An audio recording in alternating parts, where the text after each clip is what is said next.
పరామర్శలతోనే ఆగడం లేదు. Political పటాసులు పేరుతున్నాయి. AP రాజకీయాలు మరొకసారి పీక్స్ కు చేరుతున్నాయి. అధికార ప్రతిపక్ష పార్టీల మధ్య మాటల యుద్ధం మరింత ముదురుతోంది. ఇంటిపై దాడి తర్వాత తగ్గేదే లేదంటున్నారు అంబటి రాంబాబు.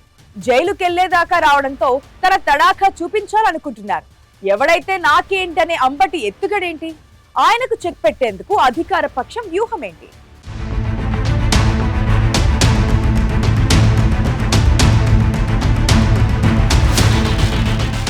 అంబటి రాంబాబు చుట్టూ నెల రోజులుగా కొనసాగుతున్న పరిణామాలు ఏపీ రాజకీయాలను తీవ్ర అలజడి సృష్టిస్తున్నాయి. తీవ్ర వ్యాఖ్యలు, పోలీసు కేసులు, టీడీపీ శ్రేణుల దాడి, జైలు వ్యవహారం, ఇంకా కొనసాగుతున్న పరామర్శలతో రాజకీయమంతా అంబటి చుట్టే తిరుగుతోంది.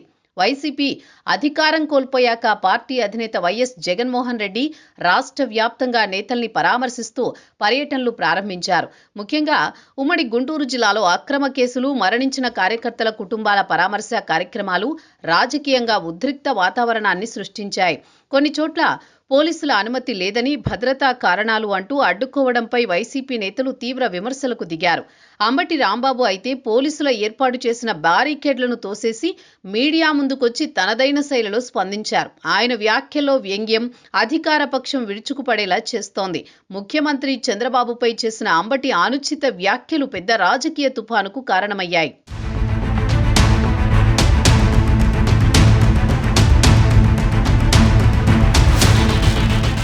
కల్తీ నెయ్యి వివాదం నేపథ్యంలో ప్రతిపక్ష నేత వైఎస్ జగన్మోహన్ రెడ్డిపై అధికార పక్ష నేతలు అభ్యంతరకర ఫ్లెక్సీలు కట్టడంతో వివాదం మొదలైంది.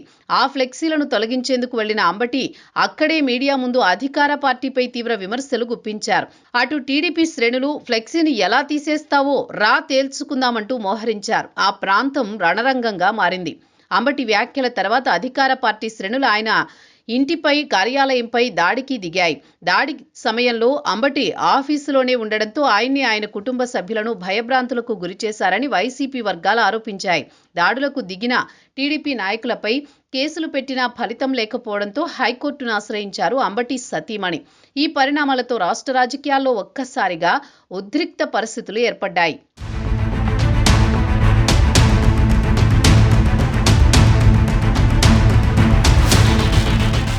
అంబటిపై రాజకీయ ప్రేరేపిత దాడిగా ప్రతిపక్షం ఆరోపిస్తే అధికార పార్టీ మాత్రం ఈ ఆరోపణలను ఖండించింది. దాడి తర్వాత పోలీసులు తీసుకున్న చర్యలపై కూడా పెద్ద వివాదం చెలరేగింది. అంబటి ఇంటిపై దాడి చేసిన వారిపై పెద్దగా చర్యలు తీసుకోకుండా అంబటి వ్యాఖ్యలపై కేసులు నమోదు చేశారని వైసీపీ విరుచుకుపడింది. గతంలో నమోదైన కేసులతో పాటు తాజా పరిణామాలతో అంబటి రాంబాబును అరెస్టు చేసేదాకా వెళ్లింది. కోర్టు ఆయనకు 2 వారాల రిమాండ్ విధించింది. అంబటి లాంటి నాయకుడు కొన్నాళ్లు జైలుకు వెళ్లాల్సి రావడం రాష్ట్ర రాజకీయాల్లో పెద్ద చర్చగా మారింది.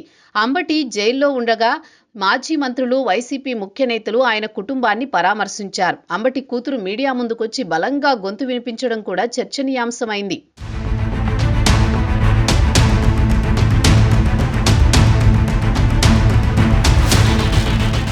జైలు నుంచి విడుదలైన తర్వాత అంబటి రాంబాబు ఇంటికి వైసీపీ నేతల పరామర్శల పరంపర మొదలైంది. మాజీ మంత్రులు, ఎమ్మెల్యేలు, పార్టీ నాయకులు వరుసగా వెళ్లి ఆయనకు సంఘీభావం ప్రకటించారు. ప్రతి పరామర్శ తర్వాత మీడియా సమావేశంగా మారి అధికార పార్టీపై విమర్శల వేదికగా మారింది. ఇక్కడ గమనించాల్సిన విషయం ఏంటంటే, ఈ సంఘటనలు జరిగి దాదాపు నెల రోజులవుతున్నా పరామర్శలు ఇంకా కొనసాగుతూనే ఉన్నాయి. మరో రాజకీయ కోణం కూడా ఇందులో కనిపిస్తోంది. అంబటి రాంబాబు కాపు సామాజిక వర్గానికి చెందిన నాయకుడు కావడంతో రాష్ట్ర వ్యాప్తంగా ఉన్న కొందరు కాపు నేతలు ఆయన్ని పరామర్శించేందుకు వస్తున్నారు. ప్రెస్ మీట్లు నిర్వహించి అధికార పార్టీపై విమర్శలు చేస్తున్నారు. దీంతో ఈ వివాదం రాజకీయ వేడి పుట్టించడంతో పాటు సామాజిక చర్చగా కూడా మారుతోంది.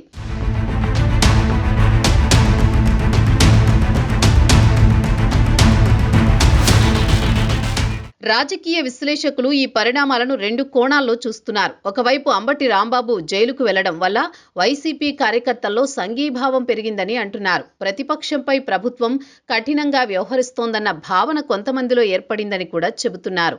మరోవైపు విమర్శకులు మాత్రం పరుష పదజాలంతో చేస్తున్న వ్యక్తిగత వ్యాఖ్యలతో ప్రజల్లో ప్రతికూలత వచ్చే ప్రమాదం ఉందంటున్నారు. ప్రజా సమస్యలపై చర్చ జరగాల్సిన సమయంలో ఆ వివాదాలు రాజకీయ దృష్టిని మళ్లిస్తున్నాయని వారు చెబుతున్నారు. ఈ మొత్తం పరిణామాలతో రాజకీయంగా ఎవరికి లాభం ఎవరికి నష్టం అనే మాటకొస్తే అంబటి జైలు వ్యవహారంతో గుంటూరులో వైసీపీకి కొంత పొలిటికల్ మైలేజ్ వచ్చిందని భావిస్తున్నారు. ప్రతిపక్షంపై ఒత్తిడి పెరిగిందన్న భావన ప్రజల్లో కలిగితే అది రాజకీయంగా పార్టీకి ఉపయోగపడొచ్చు అంటున్నారు విశ్లేషకులు కూడా.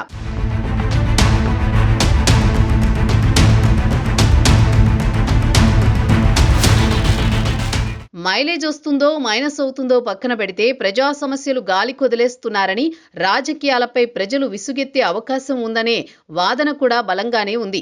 అభివృద్ధి, ఉపాధి, ధరల పెరుగుదల వంటి సమస్యలపై సమాధానాలు కోరుతున్న సమయంలో ఇలాంటి సంఘటనలు ప్రజల దృష్టిని మళ్లిస్తాయంటున్నారు. మొత్తంగా చూస్తే మాజీ మంత్రి అంబటి రాంబాబు చుట్టూ నెల రోజులుగా కొనసాగుతున్న ఈ రాజకీయ డ్రామాకైతే ఇంకా ఫుల్ స్టాప్ పడలేదు. పరామర్శలు కొనసాగుతూనే ఉన్నాయి, విమర్శలు కొనసాగుతూనే ఉన్నాయి. దీంతో రాజకీయ వేడి ఇప్పట్లో తగ్గేలా లేదు. రాబోయే రోజుల్లో ఈ సంఘటనలు ఏపీ రాజకీయాలను మరింత వేడెక్కిస్తాయా లేక సద్దుమణుగుతాయా అన్నది ఆసక్తి రేపుతోంది.